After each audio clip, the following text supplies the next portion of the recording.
अस्सलाम वालेकुम नाज़रीन, आप देख रहे हैं सन पॉडकास्ट और आज हम एक ऐसे मौजू पे बात करेंगे जिसके बारे में लोगों को इल्म और हकीकत नहीं पता। आज का जो हमारा टॉपिक है वो है हिप्नोसिस। क्या हिप्नोसिस वाकई ही जहन पे कंट्रोल का नाम है या ये इंसानी जहन को बेहतरीन तरीके से साइंस के ज़रिए कंट्रोल करने का नाम है? क्या वजह है कि बाज़ लोग बरसों खौफ, बेचैनी और जहनी थकन महसूस करते हैं और इससे निकल नहीं पाते, और बाज़ लोग ऐसे मसाइल से लाशौरी और शौरी सोच में मुब्तला हो जाते हैं। अगर आप भी कुछ ऐसा सोचते हैं कि आखिर कुछ लोग थोड़ी सी रहनुमाई से अपनी ज़िंदगी बदल लेते हैं और बाज़ लोग वहीं पे वहीं खड़े रहते हैं, तो आज की गुफ्तगू आपके लिए बहुत दिलचस्प होगी।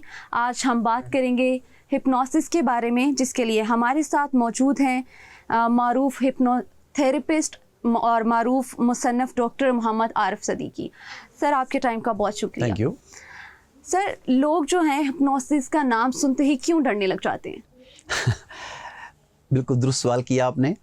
लोगों के जहन में एक खौफ है। इन्होंने फिल्में देखी हैं, कहानियाँ पढ़ी हैं, नावल्स पढ़े हैं हिप्नोसिस के बारे में, जिसमें हिप्नोटिस्ट को ऐसी ताकतों का मालिक दिखाया जाता है और ऐसे कैरेक्टर का मालिक कि वो आपकी खुफिया मालूमात चोरी कर लेगा, आपके जहन पर काबू पाकर आपसे वो कुछ करवा लेगा जो आप आम ज़िंदगी में नहीं करना चाहते। जिन मालूमात को छुपाना चाहते हैं वो निकाल लेगा। जैसे हमारे मोबाइल्स हैं, हमने इस पर पासवर्ड क्यों लगाया हुआ है? ताकि हमारी प्राइवेसी डिस्टर्ब, हमारी जो पर्सनल मालूमात है वो दूसरे तक ना पहुँचें, यही वजह है। बिल्कुल। इसी तरीके से दिमाग को भी पासवर्ड्स लगे हुए हैं, तो वो लोग इस बात से डरते हैं कि कहीं हमारे पासवर्ड्स खुल गए और सामने वाला हिप्नोटिस्ट अगर अनएथिकल वैल्यूज़ का मालिक हुआ तो शायद ये हमारे खुफिया राज़ों को जान लेगा, हमें शर्मिंदगी होगी, एम्बैरेसमेंट होगी। हालांकि ऐसा कुछ नहीं होता। हिप्नोसिस में आप अपने क्लाइंट की मर्ज़ी के साथ, उसकी ताउन के साथ दिमाग की उन तहों तक जाते हैं जहाँ वो आपके साथ जाना चाहे, और जहाँ क्लाइंट चाहे कि मुझे इससे आगे नहीं जाना, वो इस प्रोसेस को रोक सकता है। लेकिन इसके लिए लोगों को इल्म होना चाहिए। लोग लाइल्मी की बुनियाद पर डरते हैं, इल्म की बुनियाद पर नहीं डरते। और क्या हिप्नोसिस में इंसान को बेहोश किया जाता है? नहीं, देखें, बेहोश नहीं किया जाता। एक मेंटल स्टेट है जिसे हम कहते हैं Altered state of mind.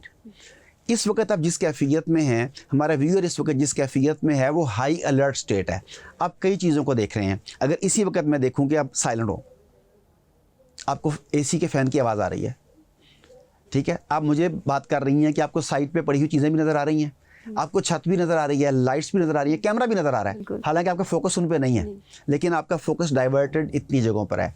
Hypnosis में अल्टर स्टेट ऑफ माइंड में आपके ख्यालात को, आपकी सोचों को एक ख़ास सिमत में मुर्तकिज़ किया जाता है।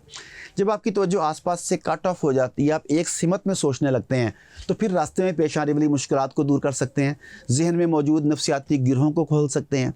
किसी किस्म का खौफ या डर है आपके जहन में, आप उसे रिमूव कर सकते हैं, परफॉर्मेंस को एनहेंस कर सकते हैं। क्यों? क्योंकि दिमाग की सारी ताकत एक सिमत में जमा हो गई है। अब लोगों को लगता क्यों है कि वो बेहोश हो गया है कि आम तौर पर इस प्रोसेस के दौरान उसकी आंखें बंद करवाई होती हैं, वो टेक लगा के आराम से बैठा होता है, आंखें उसकी बंद होती हैं, सांसें उसकी स्लो होती हैं, दिल की धड़कन आहिस्ता हो चुकी होती है, बॉडी टेम्परेचर डाउन, यानी इंतहाई पुरसकून रिलैक्स्ड कैफियत होती है। तो उस कैफियत में हम वो सारे का सारा अमल करते हैं। अब देखने वाला समझता है कि शायद बेहोश कर दिया है।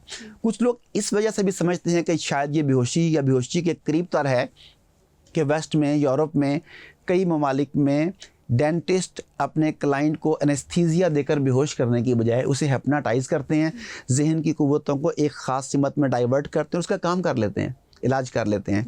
इसी तरह कई जगहों पर ख़वातीन में पेनलेस डिलीवरी के लिए हिप्नोसिस को इस्तेमाल किया जाता है।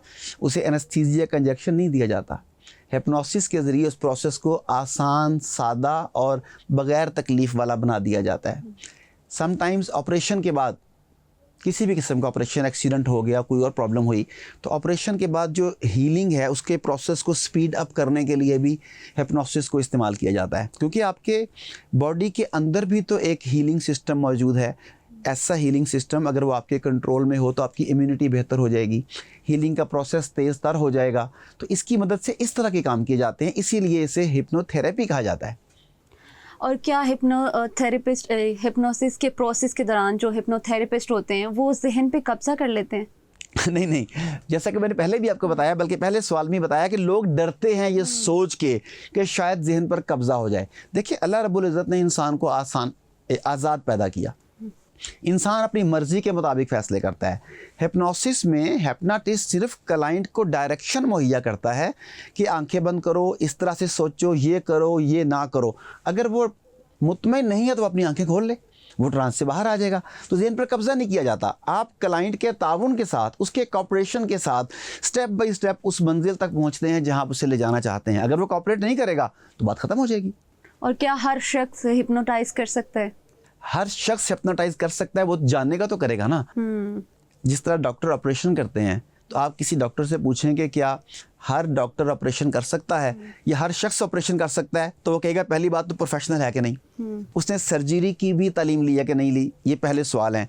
तो असल में मेरा ख्याल है कि आप पूछना गालिबन ये चाह रही हैं कि क्या हर शख्स को हिप्नोटाइज किया जा सकता है। हाँ। गालिबन ये है। हाँ, उसमें ऐसे है कि हिप्नोसिस ह्यूमन माइंड के साथ काम करता है, इंसानी जहन के साथ। तो जिस आदमी का जहन नॉर्मल है उसे हिप्नोटाइज किया जा सकता है।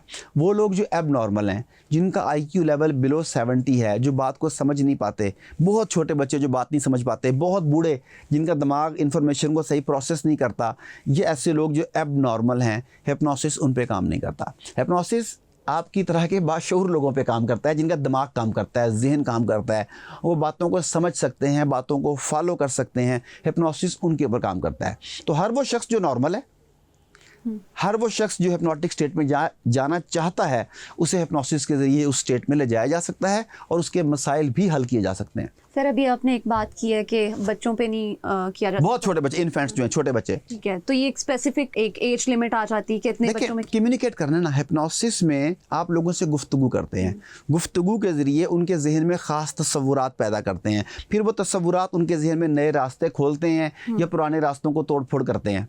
अब एक आदमी बात ही नहीं समझ रहा, एक छोटा बच्चा 4 माह का, 6 माह का, उसके जहन में वोकैबुलरी नहीं है, सेंटेंस स्ट्रक्चर नहीं है, वो आपकी बात को समझ नहीं पा रहा, प्रोसेस नहीं कर रहा, उस पर तो काम नहीं करेगा। तो उस पर काम करेगा जो आपकी बात समझता है, गुफ्तगू को जानता है, वोकैबुलरी है, अल्फाज का ज़ख़ीरा है उसके पास, उसके ऊपर ये काम करेगा। दिमागी सतह पे हिप्नोसिस के दौरान क्या होता है? इंसान इंतहाई पुरसकून महसूस करता है, रिलैक्स्ड महसूस करता है, वो एक तरफ फोकस्ड हो जाता है। बहुत सारी चीज़ें, बहुत सारे प्रॉब्लम इस वजह से पैदा होते हैं इंसान में कि इंसान फोकस्ड ही नहीं हो पाता। कई लोग आप देखें कि 6-6, 7-7, 8-8 घंटे सो के उठते हैं और उठने के बाद कहते हैं मैं फ़्रेश नहीं हूँ। उनकी बॉडी सोने के बाद भी रिलैक्स नहीं होती, नतीजतन वो मुसलसल जिस्मानी तोड़ फोड़ का, आसाबी शिकस्त व रेख्त का शिकार रहते हैं।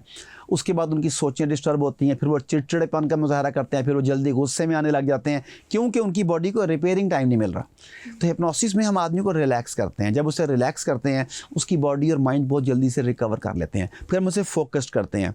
आपके सामने कोई एक मसला है, आप उस मसले का हल चाहती हैं, लेकिन आपके सामने 10 काम उलझे हुए हैं, आप फोकस से नहीं कर पा रही, सोल्यूशन नहीं निकलेगा।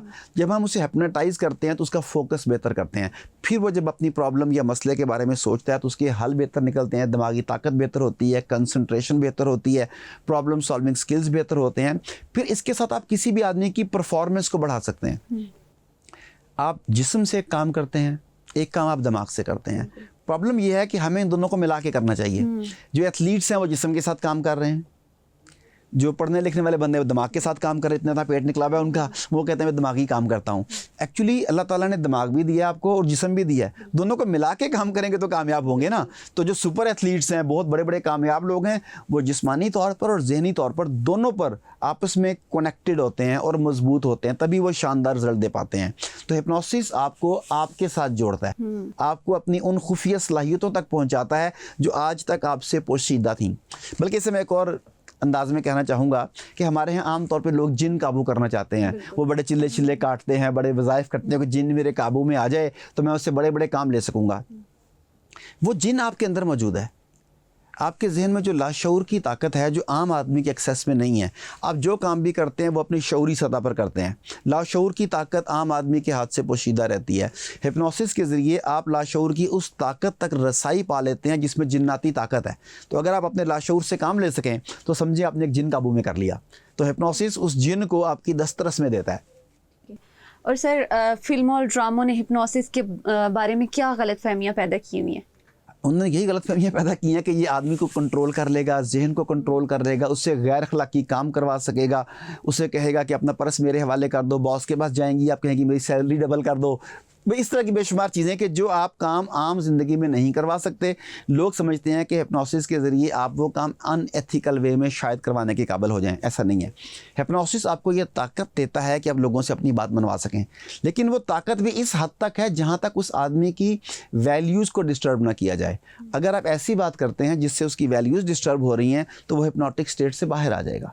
हाँ, आप उसे कन्विंस कर सकते हैं, मैं आपसे एक अच्छी बात कर रहा हूँ, आपको समझाने की कोशिश कर रहा हूँ और आपको समझ नहीं आ रही और मैं आपका फ़ायदा चाहता हूँ। अब मैं हिप्नोटिक लैंग्वेज यूज़ करता हूँ, हिप्नोटिक स्टेट यूज़ करता हूँ, हिप्नोटिक फ्रेजेस यूज़ करता हूँ, तो आपको मेरी बात आसानी से समझ आ जाएगी। लेकिन वो समझाने के बाद अगर मैं उससे कोई अनएथिकल फ़ायदा लेना चाहता हूँ तो इमीडिएटली आप उस मेंटल स्टेट से बाहर आ जाएंगी। अल्लाह ताला ने एक डिफेंस मैकेनिज्म आपके अंदर ऑलरेडी रखा हुआ है। क्या हिप्नोसिस वाकई साइंसी बुनियाद रखता है? देखें, हर चीज़ जिसे आप बार बार टेस्ट करें तो आप कहते हैं कि ये साइंसी बुनियाद रखता है। अब जो ह्यूमन बिहेवियर्स हैं ये कभी भी 2 + 2 4 नहीं होते। जैसे मैथमेटिक्स है, दुनिया के जिस खित्ते में भी चले जाएं 2 + 2 = 4 के तो हमेशा यही होगा। H2O पानी का फार्मूला हमेशा यही रहेगा। ये साइंस जिस चीज़ को कहते हैं वो ये है। ह्यूमन बिहेवियर्स की साइंस डिफरेंट है। ह्यूमन बिहेवियर्स की साइंस ये है कि 70% ये होता है, 80% ये होता है, तो इसका मतलब है कि ये ठीक है।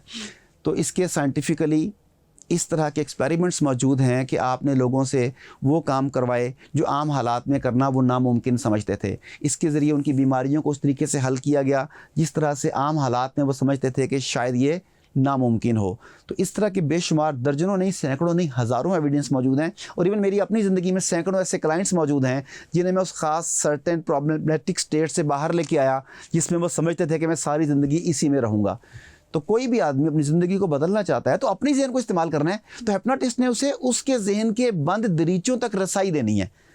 इंस्ट्रूमेंट मौजूद है उसके पास, उसे इस्तेमाल करना नहीं आता।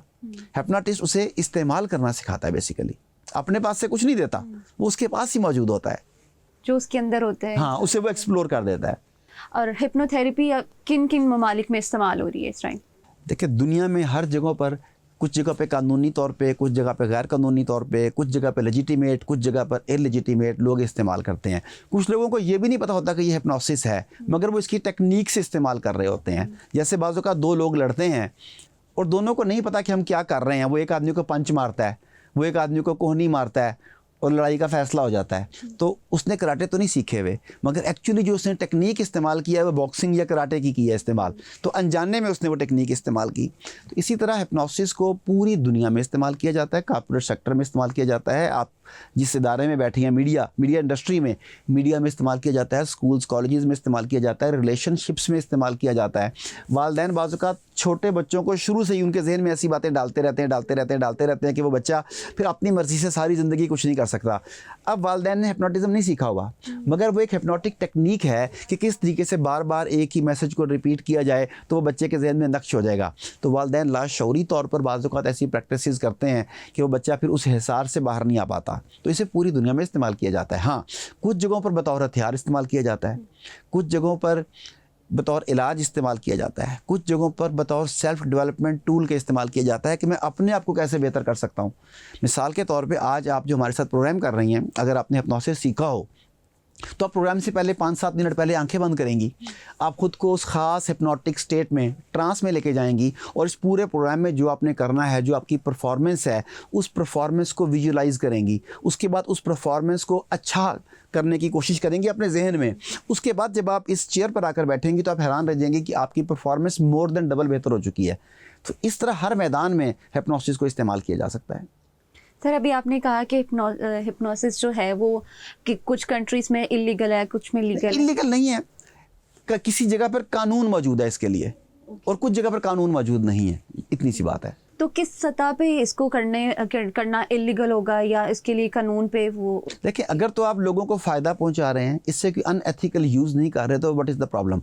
आप कोई दवाई तो दे नहीं रहे, आप अल्फाज से काम कर रहे हैं। आप एक आदमी के पास जाते हैं, कहते हैं बाबा जी मेरे ना सिगरेट पीने की आदत है, दुआ करें कि ये आदत छूट जाए। बाबा जी आपके लिए दुआ करते हैं, क्या ये इलीगल है? क्या ये गैर कानूनी है? क्या ये गैर अखलाकी है? नहीं। अच्छा, बाबा जी ने दुआ की, उसकी सिगरेट नहीं छूटे। अब वो आया एक थेरापिस्ट के पास, उसने कहा जी मैं सिगरेट पीता हूँ और मैं सिगरेट छोड़ना चाहता हूँ। थेरापिस्ट ने भी दवाई नहीं दी, थेरापिस्ट ने कहा आंखें बंद करो। उसे वो ट्रांस में लेके गया, उसने सिगरेट से मुतल्लिक उसके दिल में नफ़रत पैदा की, सिगरेट की मुतबादल की जगह उसके दिमाग में इंस्टॉल की, कोई और चीज़ इंस्टॉल की। उसके बाद वो आदमी आहिस्ता आहिस्ता सिगरेट से दूर होने लग गया। तो इसमें क्या गैर अखलाकी बात है, क्या गैर कानूनी बात है? लेकिन अगर वो इसका कोई ऐसा इस्तेमाल करे जो अनएथिकल हो, जो मुल्क व कौम के मफाद के ख़िलाफ़ हो, अखलाकी कदरों के ख़िलाफ़ हो, आपकी फ़ैमिली वैल्यूज़ के ख़िलाफ़ हो, इस सूरत में फिर वो गैर कानूनी हो जाएगा। जी बिल्कुल। जिस तरह ये गिलास है ना, सॉरी ये गिलास है ना, तो इस गिलास को रखना कोई जुर्म तो नहीं है ना, लेकिन मैं इस गिलास को तोड़ के ये किसी के पेट में मार दूँ, इसका शीशा निकला होगा, चाकू बना होगा, कि अब ये इलीगल हो जाएगा। तो इसका इस्तेमाल इसे लीगल या इलीगल बनाएगा। तो हाँ, तो हिप्नोसिस इटसेल्फ तो एक इल्म है। क्या हिप्नोसिस जो है वो सिर्फ कमज़ोर ज़हन के लोगों पर होता है? अच्छा, ये भी एक मिथ है कि लोग समझते हैं कि जो जितना ज़्यादा पावरफुल विल का मालिक होगा, जिसकी विल पावर बहुत ज़्यादा स्ट्रॉन्ग होगी, उसे हिप्नोटाइज नहीं किया जा सकता। हालांकि जो आदमी जितना ज़्यादा ज़हीन होगा, जितना ज़्यादा स्मार्ट होगा, वो उतनी आसानी से हिप्नोटाइज होगा। उसकी वजह यह है कि मैंने बताया कि आपने उसके दिमाग से कम्युनिकेट करना है। अब एक आदमी कम्युनिकेट कर पाता है, वो जल्दी से ट्रांस में चला जाएगा। एक आदमी कम्युनिकेट कर ही नहीं पाता, उसका दिमाग इन्फॉर्मेशन को प्रोसेस ही नहीं कर रहा, तो वो ट्रांस में नहीं जाएगा। तो इसका ताल्लुक विल पावर से नहीं है, इसका ताल्लुक आपकी कम्युनिकेशन के साथ, आपके जहन की ग्रोथ के साथ है। और जो आदमी जितना स्मार्ट होता है, जितना ज़हीन होता है, उतना वो वेल ग्रूम्ड होता है, और उतना ही उस आदमी के लिए ट्रांस में जाना, हिप्नोटाइज होना आसान हो जाता है। क्योंकि हिप्नोटाइज होकर वो अपने ही दिमाग के खुफिया खाने तक जा रहा है, तो अपने घर में किसी खुफिया खाने तक जाने में क्या प्रॉब्लम हो सकती है किसी को। यहाँ वक्त हुआ है एक ब्रेक का, ब्रेक के बाद मिलते हैं। वेलकम बैक नाज़रीन, दोबारा से गुफ्तगू की तरफ आते हैं। तो सर, नेक्स्ट क्वेश्चन ये है कि क्या मजबूत इरादे वाला शख्स भी हिप्नोटाइज हो सकता है? देखिए, मजबूत इरादा किस बारे में? अगर वो मजबूत इरादा ये है कि मैंने हिप्नोटाइज नहीं होना, तो सवाल ये है कि फिर तुम यहाँ पे आए क्यों हो? एक आदमी आपके पास इसीलिए आया है कि मैं मजबूत इरादा रखता हूँ, मैं गोल मेरा क्लियर है, मैं ज़िंदगी में आगे जाना चाहता हूँ, तो मुझे बताएं कि मैं अपने आप को और ज़्यादा बेहतर कैसे कर सकता हूँ। मजबूत इरादा तो इसीलिए चाहिए ना, हमको लड़ने के लिए तो नहीं आया किसी बंदा हमारे पास कि भाई मुझे करके दिखाओ, हमकी ईमानदारी तो नहीं है। एक आदमी हमारे पास अपनी परफॉर्मेंस में इजाफे के लिए आया है, किसी खौफ को, किसी डर को ख़त्म करने के लिए आया है, किसी प्रॉब्लम के सोल्यूशन के लिए आया है। तो जो आदमी मजबूत इरादे का होगा, जब हम उसके साथ काम करेंगे तो उसका इरादा पहले से मजबूत है कि मैंने इस चीज़ पर काबू पाना है। तो जब उसे हिप्नोटिस्ट की मदद मिल जाएगी तो शायद वो आम आदमी की निस्बत दोगुना रफ्तार से अपना काम पूरा कर ले और वो ट्रैक पर वापस आ जाए। किन नफ्सियाती मसाइल में हिप्नोथेरेपी जो है वो मददगार साबित होती है? देखें, हिप्नोसिस या हिप्नोथेरेपी, इसका ताल्लुक इंसानी जहन के साथ है। इसका मतलब है कि जितने भी मसाइल उनका ताल्लुक इंसानी जहन के साथ हो, ये उन सबको हल कर सकता है। अब देखिए, आपको डर लगता है, इसका ताल्लुक जहन के साथ है। कोई फोबिया किसी किस्म का, इसका ताल्लुक जहन के साथ है। आप बहुत ज़्यादा डिप्रेस्ड रहते हैं, हर वक्त परेशान रहते हैं, डिप्रेशन है, मायूसी है, इसका ताल्लुक जहन के साथ है। आप मुस्तकबिल के बारे में खौफजदा रहते हैं, अनसर्टेनिटी का खौफ, एंग्जाइटी कि पता नहीं आने वाले दिनों में क्या होगा, हालात नहीं ठीक, इसका ताल्लुक भी आपकी सोचों के साथ है। आपको गुस्सा आता है, बहुत जल्द आप भड़क उठते हैं, इसका ताल्लुक भी सोचों के साथ है। आप रिश्ते नहीं बना पाते, आप लोगों पर शक करते हैं, इसका ताल्लुक भी सोचों के साथ है। मियाँ बीवी एक दूसरे के साथ बॉन्ड नहीं कर पा रहे, इसका ताल्लुक भी आपकी सोचों के साथ है। आप लोगों से बदतमीज़ी करते हैं, आप लोगों के साथ दब जाते हैं, दोनों सूरतों में इसका ताल्लुक भी सोचों के साथ है। तो दुनिया के वो तमाम मामलात जिनका ताल्लुक सोचों के साथ है, जिनका ताल्लुक जहन के साथ है, हिप्नोसिस उन सबको डील करता है। हिप्नोसिस क्या करता है कि आपकी सोचों को नया रंग देता है, आपकी सोचों को नया रुख देता है, आपकी सोचों को मजबूत करता है, मनफी सोचों को दबाता है, मुस्बत सोचों को उभारता है, मैं नहीं कर सकता वाली फीलिंग को डाउन करता है, मैं कर सकता हूँ वाली फीलिंग को एम्पावर करता है। जब ये सारी की सारी चीज़ें इंसानी दिमाग में हों कि मैं कर सकता हूँ, तो फिर कौन सा काम उसके लिए मुश्किल हो सकता है। Getting my point? तो आप देखिए कि दुनिया में कोई भी काम ऐसा नहीं है जो आप अपनी ज़हनी ताकतों के इस्तेमाल के बगैर कर सकें। मेरी एक ऐड थी, उसके ऊपर लिखा हुआ था कि peak performance in any field. तो एक खातून ने बड़ा इतराज़ किया उसके ऊपर। वो कहते हैं ये कैसे मुमकिन है कि कोई आदमी कहे कि मैं हर फील्ड में पीक परफॉर्मेंस करवा सकता हूँ। तो मैंने उस खातून से पूछा कि मुझे दुनिया में कोई एक काम बता दें जिसका ताल्लुक जहन के साथ नहीं है। बिल्कुल। आपने फिजिकल भी कोई काम करना है तो दिमाग ने ऑर्डर देना है तो वो काम होना है, दिमाग के ऑर्डर के बगैर तो वो काम नहीं होगा। तो दिमाग हर जगह पे आपके काम आता है। और दिमाग को चलाने का जो ऑपरेटिंग सिस्टम है उसे माइंड कहते हैं, और माइंड को ऑपरेट करने अपने वर्ड्स के साथ, सजेशंस के साथ, और हिप्नोटिस्ट इन चीज़ों के ज़रिए आपके दिमाग को नई कमांड्स देता है, आपको नए रास्ते पर लेकर आता है। और अगर कोई शख्स माजी के मनफी असरात में मुब्तला है तो हिप्नोथेरेपी उसको कम कर सकती है? हाँ जी, देखें हमारे अक्सर बिहेवियर्स जो है ना वो लर्नड बिहेवियर्स होते हैं। मिसाल के तौर पे आपको चूहे से डर लगता है? बिल्कुल नहीं, मुझे छिपकली से। अच्छा, हम छिपकली की बात करते हैं, आपको छिपकली से डर लगता है। अब मुझे बताइए कि क्या आज तक किसी छिपकली ने किसी लड़की को खाया है? बिल्कुल नहीं, कभी भी नहीं खाया। किसी को टक्कर मार के उसके दांत दूंत तोड़ दिए, कुछ भी नहीं करती। अच्छा, अब आपको उससे डर क्यों लगता है? हुआ मुझे नहीं पता क्या हुआ होगा। एक एग्जांपल दे रहा हूँ कि बचपन में आप छोटी सी होंगी, आप खेल रही होंगी, आपके पास कोई छिपकली आई होगी, तो आपके घर में किसी बड़ी खातून ने छिपकली को देख के डर के चीख मारी होगी, छिपकली छिपकली छिपकली, आपको पकड़ के सीने से लगा लिया होगा। अब आपने वहाँ पर एक बिहेवियर लर्न किया कि जब छिपकली को देखना है तो चीख मारनी है, छिपकली को देखना है तो डरना है। उसके बाद हमेशा से जब भी छिपकली देखती है आप डर के साइड चेंज कर लेती हैं अपनी, क्योंकि वो बिहेवियर लर्न बिहेवियर था। अच्छा, अब हिप्नोटिस्ट क्या करता है कि आपको आपके माजी में लेके जाता है। इसके लिए टेक्निक इस्तेमाल करते हैं एज रिग्रेशन, माजी में लेके जाना। वो आपको स्टेप बाय स्टेप माजी के उस दौर में ले जाता है जब आपको छिपकली से डर लगना शुरू हुआ था। फिर उस वक्त वो जो सारे के सारे वाक़यात आपके जहन में ताज़ा हो रहे थे वो उन्हें नया रंग दे देता है। मसलन माँ की चीख, वो उस चीख की आवाज़ को मद्दम कर देता है, वो डर की फीलिंग को कम कर देता है। अब वो चीज़ें जो ट्रिगर होती थी, छिपकली को देखते डर की फीलिंग पैदा होती थी, उसने वो रूट की जगह पर, जड़ जहाँ पर थी डर की, वहाँ जाके उसने उसे बदलना शुरू किया। नतीजा ये निकला कि आज जब आप छिपकली को देखेंगी तो आपको डर नहीं लगेगा। फिर एक और काम गलत करते हैं हम लोग अल्फाज गलत चूज़ करते हैं। अब अगर मैं लोगों से पूछूं कि आपको छिपकली से डर लगता है या चूहे से डर लगता है, मेंढक से डर लगता है, वो कहते हैं हाँ डर लगता है। तो मैं उन्हें कहता हूँ कि डर लगता है? कहते हैं हाँ। मैं फिर कहता हूँ कि सोचें, डर लगता है कि कराहत आती है? डर लगता है कि घिन आती है? बिल्कुल। अब आपने गलत वर्ड चूज़ किया था, डर। अब डर की फीलिंग अलग है और घिन की, कराहत की, नफरत की फीलिंग और है। अगर आप ये लफ्ज़ यूज़ करते हो कि मुझे छिपकली से नफरत है, मुझे छिपकली से घिन आती है, अच्छा, जब आप ये कहेंगे मुझे छिपकली से घिन आती है, मुझे छिपकली से नफरत है, तो छिपकली सामने आती है तो आपको डर नहीं लगेगा, आप उसे मारने के लिए भी तैयार हैं कि मुझे डर नहीं लगता, मैं घिन आती है, इसे मैंने मारो, जान छुड़ाओ। आप डरेंगे तो नहीं ना? नहीं। आपने वर्ड्स गलत चूज किया, डर लगता है और डर की फीलिंग पैदा होने लगी। हिप्नोटिस्ट क्या करेगा? उस फीलिंग को चेंज करेगा। इसी तरह बाज़ औक़ात ये होता है कि बचपन में स्कूल में वालिदैन ने कुछ ऐसा कह दिया, तुम सारी ज़िंदगी कुछ नहीं कर सकते, वो दिल में बात बैठ गई। टीचर ने कह दिया तुम नकम्मे का नकम्मा रहोगे, अगर तुम पास हो गए, अगर तुम ज़िंदगी में कामयाब हो गए तो मुझे फिर आके तुम बताना। अब टीचर एक रोल मॉडल है, पेरेंट्स एक रोल मॉडल हैं। उन्होंने जज्बात में आके, गुस्से में आके गैर मोहतात फ़िक्रा कह दिया और बच्चे के जहन में अगर वो फ़िक्रा नक्श हो गया तो सारी ज़िंदगी ये फ़िक्रा उसे पीछे खींचेगा, वो आगे नहीं जा सकेगा। हमने ऐसे कई केसेस देखे हैं जहाँ पे आदमी तमाम तर अपॉर्चुनिटीज़ होने के बावजूद ये समझता है कि मैं कामयाब नहीं हो सकता। कभी कहता है मेरी किस्मत ख़राब है, कभी कहता है, जो उसके पास बहाने 100 होते हैं।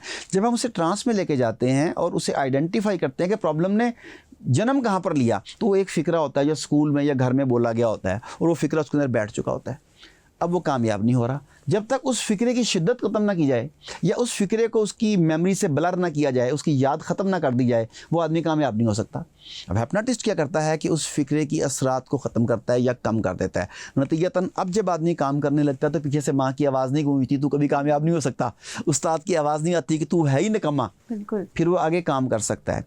इसी तरह रिलेशनशिप्स के मसाइल होते हैं। बाज़ औक़ात एक बंदे के माँ बाप लड़ते रहते थे, हर वक्त आपस में शाउट करते थे, ऊंचा ऊंचा बोलते थे, ज़रा सी बात पे वो हाइपर हो जाते थे। अब बच्चे ने ये सारे लर्न किए हैं। एक मियाँ बीवी का ताल्लुक अच्छा नहीं होता, ये लड़ा जाता है। अगर कोई आपसे आर्गूमेंट करे तो उसे दलील से जवाब नहीं दिया जाता, चीखा जाता है। बच्चे ने भाई घर में माँ बाप को ये करते हुए देखा है, अब अमली ज़िंदगी में भी उसका यही बिहेवियर होगा। आपने ऐसे कई केस देखे होंगे। अब यहाँ पर क्या करता है हिप्नोटिस्ट, उसके पेरेंट्स के रिलेशनशिप को उससे डिसएसोसिएट कर देता है कि वो उनकी ज़िंदगी थी, उनके बिहेवियर्स थे, उनका ताल्लुक था, उन्होंने ऐसा किया, तुम एक डिफरेंट इंसान हो, आओ हम एक नई प्रोग्रामिंग करते हैं। वो उसे नए तरीके से लेके चलता है। अब देखें कि छोटी छोटी तब्दीलियाँ उसकी पूरी की पूरी ज़िंदगी को कैसे बदल सकती हैं, लेकिन इसके लिए डेफिनेटली प्रोफेशनल हेल्प चाहिए। हैबिट्स की तब्दीली में हिप्नोथेरेपी क्या किरदार अदा करती है? अच्छा, जैसा मैंने आपसे पहले कहा कि जिस चीज़ का ताल्लुक भी इंसानी सोचों के साथ है, इंसानी जहन के साथ है, हिप्नोसिस उसे डील करता है। हम कुछ आदमियों के बारे में कहते हैं उन्हें अच्छी आदत हैं, उनकी आदत बड़ी अच्छी हैं, कुछ के बारे में कहते हैं उनकी आदत बुरी हैं, कुछ आदमी कहते हैं बड़े मोटिवेटेड हैं, कुछ कहते हैं डीमोटिवेटेड हैं, कुछ को धक्का दे के काम कराना पड़ता है, कोई खुद ब खुद काम करने के लिए निकल आते हैं। ये सब दिमाग में मौजूद ख़ास तरह के पैटर्न्स हैं जो बार बार घूम फिर के आपसे एक जैसे रिजल्ट्स लेते हैं। हिप्नोसिस आपके ओल्ड लूप्स को, आपके ओल्ड पैटर्न्स को तोड़ता है, नए पैटर्न्स को बिल्ड करता है, क्योंकि दिमाग ने वो करना है जो उसे आर्डर दिया जाए। मिसाल के तौर पे एक आदमी सुबह बाद जमात नमाज के लिए उठता है, फजर की नमाज के लिए, दिमाग में पैटर्न है, अजान होगी मुझे उठ जाना है, सर्दी है, गर्मी है, हबस है, बर्फ़ पड़ रही है, बारिश हो रही है, मैंने वज़ू करना है, वज़ू करके मैंने नमाज़ पढ़ी, एक पैटर्न है। अब उसकी तबीयत ख़राब है, उसकी तबीयत गलत है, उसकी उस वक्त आँख खुल रही है, हैबिट है, उसने ये सारा प्रोसेस पूरा करना है। दूसरी तरफ एक आदमी बड़ा सेहतमंद है, हट्टा कट्टा है, लेकिन उसकी हैबिट है कि मैंने 11 बजे उठना है, अजान हो रही है, माँ बाप आके उठा रहे हैं, बीवी या शौहर आके उसे उठा, भी नमाज़ पढ़ लो, और वो हट्टा कट्टा सेहतमंद आदमी नमाज के लिए उठ नहीं पा रहा। क्यों नहीं उठ पा रहा? कि वो हैबिट नहीं है उसकी, खाने पीने की है। कुछ आदमी देखते हैं कि जब फास्ट फूड को देखते हैं ना, उनसे रुका नहीं जाता, वो खाना खा के भी आए हों तो उनका दिल करता है कि अब कुछ और खा लूँ मैं, वो फास्ट फूड को ना नहीं कर सकते। अब वो डी शेप होते जा रहे हैं, वज़न बढ़ता जा रहा है, बीमारियों का शिकार होते जा रहे हैं। अच्छा, वो एक हैबिट है, खाना तो वो खा के आए थे, अब वो मज़ीद खाना हैबिट की वजह से खा रहे हैं। खाने से याद आया, कुछ लोग उदास हों तो बहुत खाते हैं, कुछ लोग उदास हो तो खाना खाना छोड़ देते हैं। बिल्कुल, ये सेम चीज़ है। कुछ लोग खुशी है ना, सेलिब्रेट करते हैं कि अच्छा कुछ खा के आए यार, आज पार्टी है, और कुछ लोग खुश है तो शॉपिंग करने के लिए चलते हैं, खुश हैं तो यार लॉन्ग ड्राइव पे चलते हैं। अब वो उस खुशी या उस गमी को सेलिब्रेट करने के भी उनके दिमाग में ख़ास मखसूस पैटर्न्स हैं, उसके मुताबिक काम करते हैं। तो ऐसी सूरत में हिप्नोटिस्ट अगर वो पैटर्न उस आदमी के लिए मुफीद नहीं है तो उस पैटर्न को तोड़ने में उसकी मदद करता है, और नए पैटर्न को जो उसकी शख्सियत, उसके काम, उसके कैरियर, उसके फ्यूचर के लिए फ़ायदेमंद हो, उसे बिल्ड करने में उसके साथ खड़ा होता है, उसे स्टेप बाई स्टेप गाइड करता है। नतीजतन वो आदमी मर्ज़ी की आदत अपना सकता है और बुरी आदत को छोड़ सकता है। किन किन लोगों को हिप्नोथेरेपी से फ़ायदा उठाना चाहिए? मैं तो समझता हूँ कि हर आदमी को उठाना चाहिए, क्योंकि मैंने कहा कि इसका ताल्लुक इंसानी जहन के साथ है। अब आप देखें कि एक बच्चा स्टूडेंट है, वो पढ़ता है, मेहनत करता है, फॉर एग्ज़ाम्पल वो 4 घंटे में अपने सारे के सारे सबक को जहन नशीन करता है, सबक को समझता है, होमवर्क कंप्लीट करता है। अगर हिप्नोसिस के बाद वो 3 घंटे में ये करने के काबिल हो जाए तो उसका 25% टाइम तो बचने लग गया। या एक आदमी समझता है मुझे सबक याद ही नहीं होता, बच्चा कहता है टीचर ने कहा था तुम नालायक हो, तुम कौन जहन हो, और वो चंद सेशंस के बाद सबक याद करने के काबिल हो जाता है, तो बहुत बेहतर नहीं हो जाएगा? ये तो स्टूडेंट है। आप टीचर ले लें, टीचर को पढ़ाना नहीं आ रहा, वो जल्दी जल्दी गुस्सा होता है, बच्चे पर शाउट करने लग जाता है, बच्चे का काम कंप्लीट ना हो तो समझाने की बजाय उसका हाथ उठ जाता है। प्रॉब्लम है, उसका टेम्परामेंट का प्रॉब्लम है। अगर हिप्नोसिस की वो मदद ले तो टेम्परामेंट कंट्रोल में आ सकता है। अच्छा, एजुकेशन का एक मामला है, आप घर में आ जाएं, माँ बाप का ताल्लुक, वालिदैन का औलाद से ताल्लुक़, बहन भाइयों का आपस में ताल्लुक़, या किसी के साथ भी जो आपके रिश्ते हैं, अगर उन रिश्तों को मैनेज करने के लिए आप इमोशनल कंट्रोल सीख लें, आप इमोशनल इंस्टेबिलिटी की कैफियत से बाहर आ जाएं और इमोशनल कंट्रोल हासिल कर लें, तो आपके रिश्ते कितने मज़े के हो जाएंगे। बिल्कुल। आप कोई भी जॉब करते हैं, आप अपनी परफॉर्मेंस को उसमें बेहतर कर सकें, आप कोई खेल खेलते हैं, आपकी परफॉर्मेंस इसकी वजह से बेहतर हो जाए। आप अपनी सेहत को ले लें, इवन के कि आपको अगर अपने जहन के ऊपर कंट्रोल है तो अक्सर औकात बीमारी भी आपके करीब नहीं आती, क्योंकि बीमारी पहले यहाँ जन्म लेती है, फिर जिस्म पर उसका असर होता है। आप देखें कई बीमारियाँ, मैं कई बीमारियों के नाम लेता हूँ, हम उसकी दवाइयाँ खाते हैं जिस्मानी, हार्ट अटैक हो गया, blood pressure, heart attack, brain haemorrhage हो गया, शुगर हो गई बंदे को, कोलेस्ट्रॉल हो गया, ये कई हम सुनते हैं ना बीमारियाँ। अब ज़रा सुनिए, ब्लड प्रेशर की अपने बात की, ब्लड प्रेशर आई हो गया जी, कैसे? गुस्सा बहुत आता है। गुस्सा क्या है? सोच। यार बंदा बड़ा फ्रस्ट्रेटेड रहता है, फ्रस्ट्रेशन क्या है? सोच।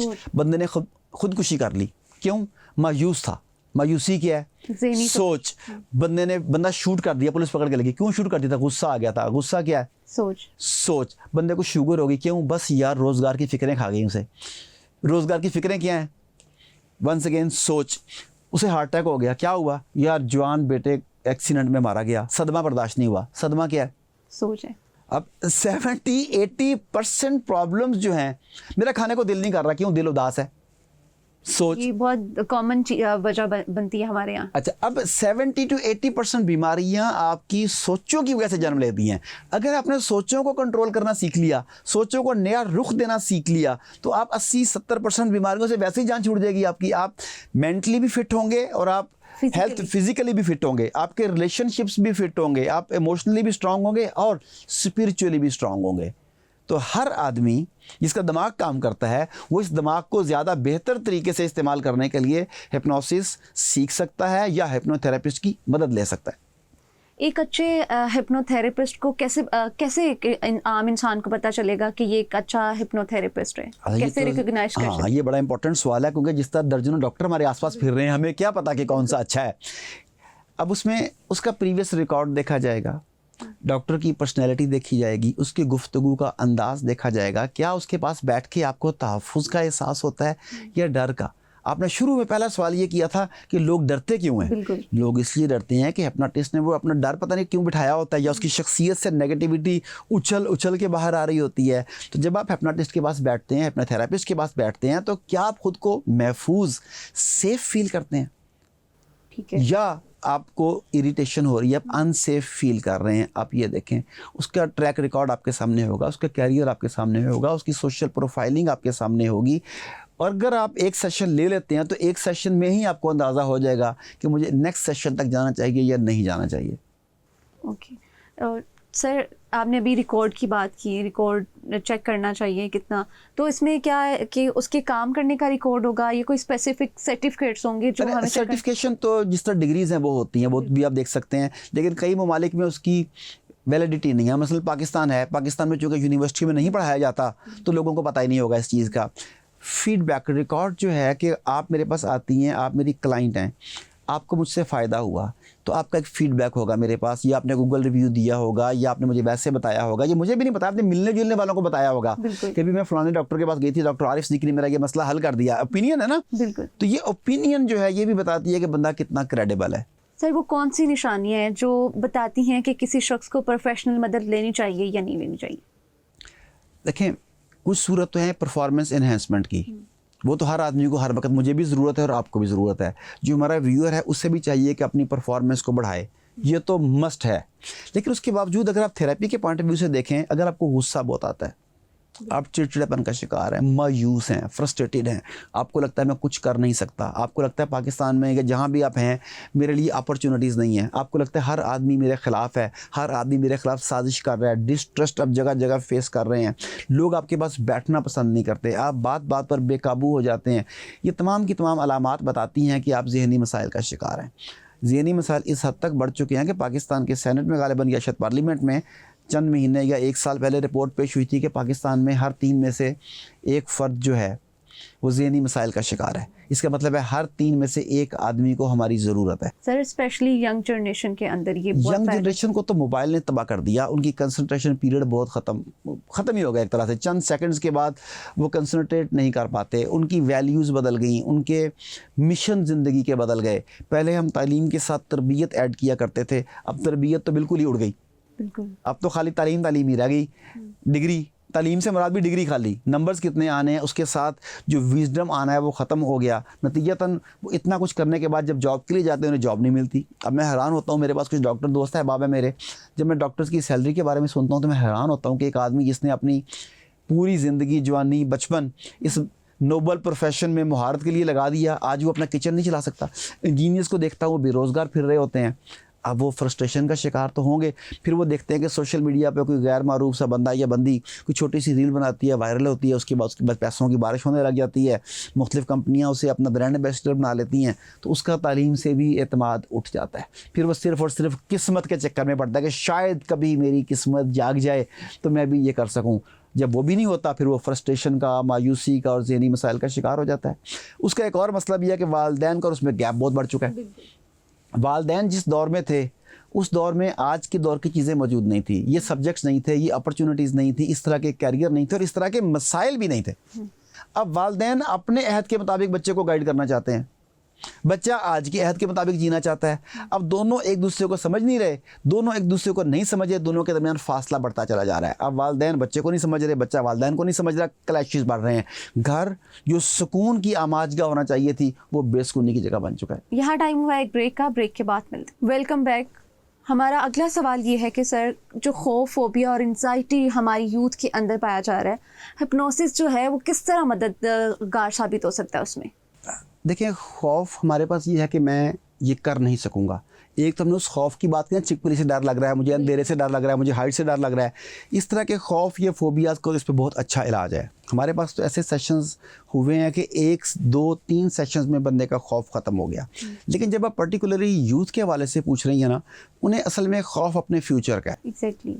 उन्हें खौफ अपने कैरियर का है, अपनी आने वाली ज़िंदगी का है। जब वो मुल्क के हालात देखते हैं, जब वो दुनिया के हालात देखते हैं, फिर जब वो जगह जगह पे इस तरह की खबरें सुनते हैं कि पाकिस्तान में तो सिफारिश के बगैर कुछ होता नहीं है, बिल्कुल। मेरी तालीम किसी काम की नहीं होगी, मेरे पास रिश्वत नहीं होगी तो क्या होगा, उन्हें अनसर्टेनिटी जो है कि मेरा कैरियर सेट नहीं हो पाएगा, ये उनका खौफ भी बन जाता है। यही उनकी एंग्जाइटी की वजूहात भी बन जाती हैं।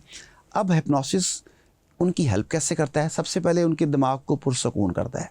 जब पुरसकून करता है तो दिमाग उन्हें नए रास्ते दिखाता है, नए एवेन्यूज़ उनके लिए ओपन करता है। फिर आदमी को अपनी अपॉर्चुनिटीज़ और कैरियर लोगों की निस्बत बेहतर नज़र आने लगता है।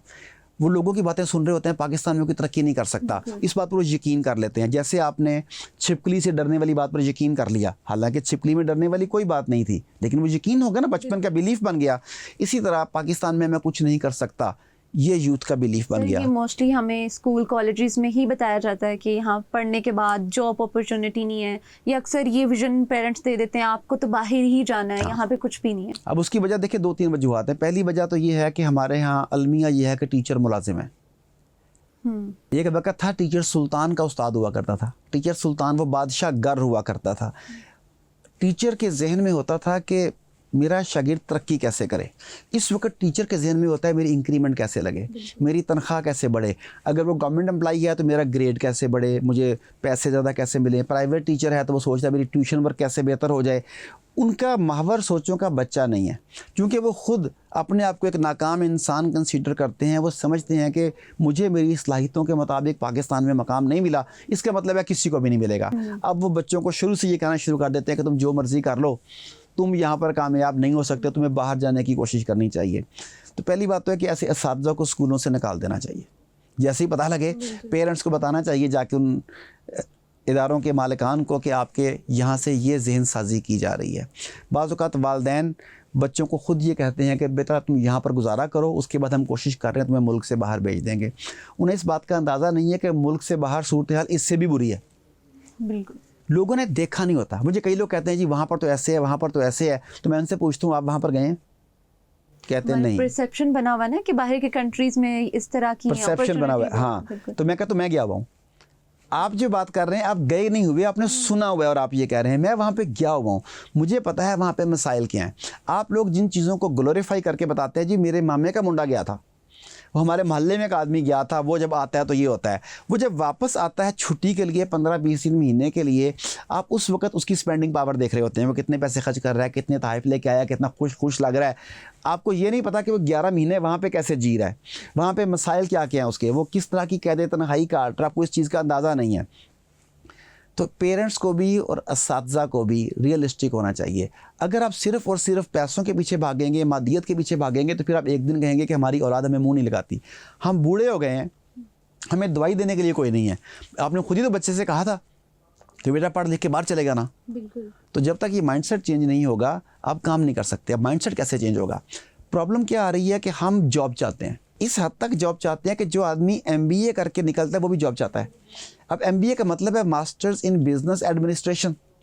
अब एक बंदा बिजनेस एडमिनिस्ट्रेशन में मास्टर्स करके भी जॉब ढूंढ रहा है, हालांकि उसे तो बिज़नेस बिल्ड करना चाहिए। वो 3-4 MBA मिलकर एक बिज़नेस बिल्ड करें और वो जॉब प्रोवाइडर बने, उनकी वजह से दर्जनों सैकड़ों लोगों को जॉब्स मिलें और वो खुद जॉब ढूंढ रहे हैं।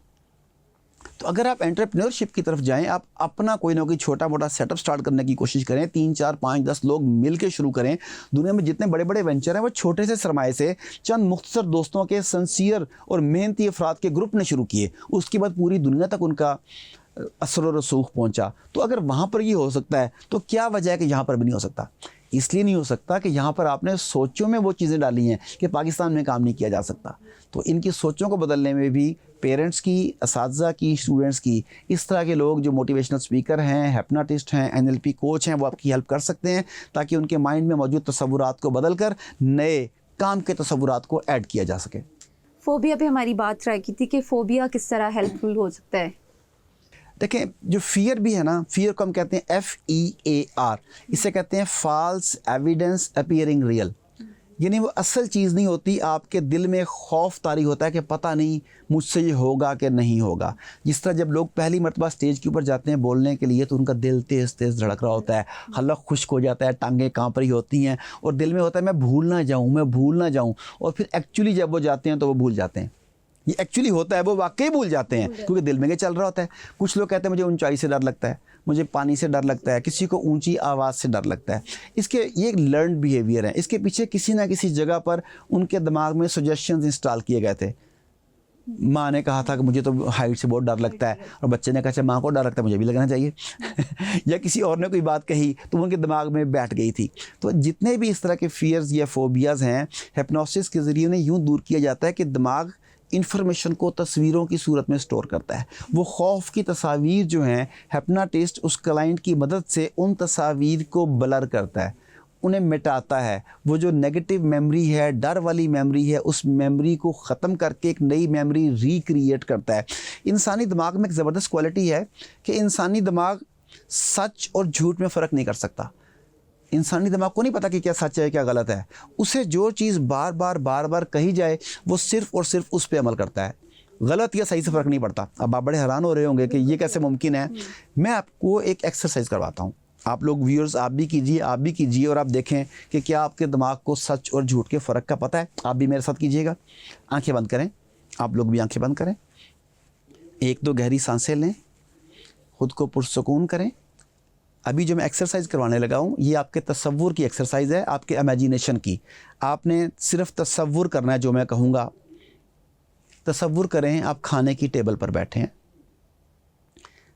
इमेजिन करें वो टेबल कैसी है, सामने एक प्लेट है, तसव्वुर करें प्लेट का कलर क्या है। उस प्लेट को उठा के उसके वज़न को फील करें कि इसका वज़न कितना है। प्लेट को वापस रख दें। अब आप राइट साइड पर देखें, आपको एक फ्रूट बास्केट नज़र आएगी। उस फ्रूट बास्केट में मुख्तलिफ़ तरह के फ्रूट्स के साथ एक लेमन पड़ा हुआ है। लेमन को उठाएं, लेमन का कलर देखें, लेमन को दबाएं, इसकी नरमी महसूस करें, लेमन को सूंघें, इसकी खुशबू महसूस करें। अब लेमन को सामने प्लेट में रखें। आपके पास एक नाइफ है साथ पड़ा हुआ, लेमन के 2 पीस करें। एक पीस उठाएं, इसमें मौजूद बीज बाहर निकालें। अब जूसी फाइबर नज़र आ रहा है आपको। अब उसे सूंघें, खुशबू थोड़ी तेज़ होगी। अब इस लेमन के 1 या 2 ड्रॉप्स अपने मुंह में टपका लें। Thank you very much. आंखें खोल लें। आपको पता देयर इज़ नो लेमन, लेकिन जब आपने सोचा मुंह में पानी, सलीवा आ गया मुंह में पानी आ गया ना उसके साथ ही, ये सोच, हालांकि लेमन तो नहीं है और आपको पता है कि लेमन नहीं है। ये भी नहीं कि धोखा दिया गया है। हमारे व्यूअर हैं, आपको भी पता है कि देयर वाज नो लेमन। कुछ लोगों ने खुशबू भी महसूस की होगी, कुछ लोगों ने उसकी नरमी को महसूस किया होगा, मैंने उसकी हार्डनेस को फील किया, वो भी फील किया आपने उसकी। जब टपकाया तो आप में से अक्सर लोगों के मुंह में पानी आ गया होगा क्योंकि दिमाग को मैसेज गया कि लेमन के ड्रॉप्स मुंह में आ रहे हैं। उसने फौरी तौर पर वो सलीवा प्रोड्यूस किया जो लेमन के ड्रॉप्स को डाइजेस्ट करने के लिए ज़रूरी था। अब इसमें हकीकत तो कुछ भी नहीं है बिल्कुल, लेकिन हमने दिमाग को बताया कि ये हकीकत है और दिमाग ने उसके मुताबिक अमल किया। बिल्कुल ऐसे ही जिस हम खौफ की बात करते हैं, फियर या फोबिया की बात करते हैं, वो हकीकत नहीं होती। दिमाग को बताया गया होता है कि ये होगा तो तुमने यूँ रिस्पॉन्ड करना है।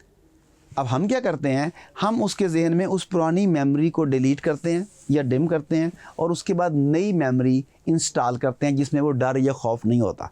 हमारे पास बेशुमार ऐसे क्लाइंट्स हैं, वो फ्लाइंग से डरते थे। उम्रा करने के लिए जाना है, जहाज़ में नहीं बैठ सकते। 1 या 2 सेशन किए, अब वो बैठ सकते हैं। किसी को पहाड़ों से डर लगता है, किसी को पानी से डर लगता है, किसी को स्टेज पर आने से, कैमरास फेस करने से बेशुमार लोगों को डर लगता है। लेकिन चंद सेशंस के बाद वो बहुत बाएतमाद और ज़बरदस्त किस्म की ज़िंदगी जी रहे हैं। अंधेरे से लोगों को बहुत डर लगता है। अंधेरे से, अच्छा अब लोग क्या करते हैं कि जिस चीज़ से डर लगता है उसका हल्का निकालते हैं, वहाँ जाना नहीं। बिल्कुल। ऊंचाई से डर लगता है, मैं ऊंची जगह पर नहीं जाता। पहाड़ से डर लगता है, मैं जाऊंगा ही नहीं। अंधेरे से डर लगता है, मैं अंधेरे में नहीं जाऊंगा। लेकिन इससे डर तो ख़त्म नहीं होगा। बिल्कुल, इससे डर बढ़ जाएगा, डर तो वहीं पर रहेगा या बल्कि बढ़ जाएगा। जब तक आप उस डर को ख़त्म नहीं करेंगे, आप बाएतमाद इंसान नहीं बन सकेंगे। तो हिप्नोसिस आपके डर को ख़त्म करता है, आपको डर को फेस करना सिखाता है और आपके सामने हकीकत खोल देता है। जब हकीकत खुल जाती है फिर डर की कोई चीज़ सामने नहीं रहती। तो जी व्यूअर्स, उम्मीद है कि आज का पॉडकास्ट आपको बहुत देखने में और सुनने में बहुत अच्छा लगा होगा, क्योंकि आज के पॉडकास्ट में हमने जो टॉपिक था वो डिस्कस किया था, हिप्नोसिस होता क्या है, और बहुत सारी चीज़ें हमने डॉक्टर साहब से जानी कि जिस तरह से ड्रामा और फिल्मों ने और हमारी सोसाइटी ने हिप्नोसिस के बारे में एक गलत परसेप्शन बनाया हुआ था। उम्मीद है कि मेरा और आप हम सब का एक गलत जो परसेप्शन बना हुआ था वो भी क्लियर हुआ होगा। तो आपका हिप्नोसिस के बारे में क्या ख्याल है, अपनी कमेंट सेक्शन में ज़रूर राय दीजिएगा। आज के लिए इतना ही। अल्लाह हाफिज़।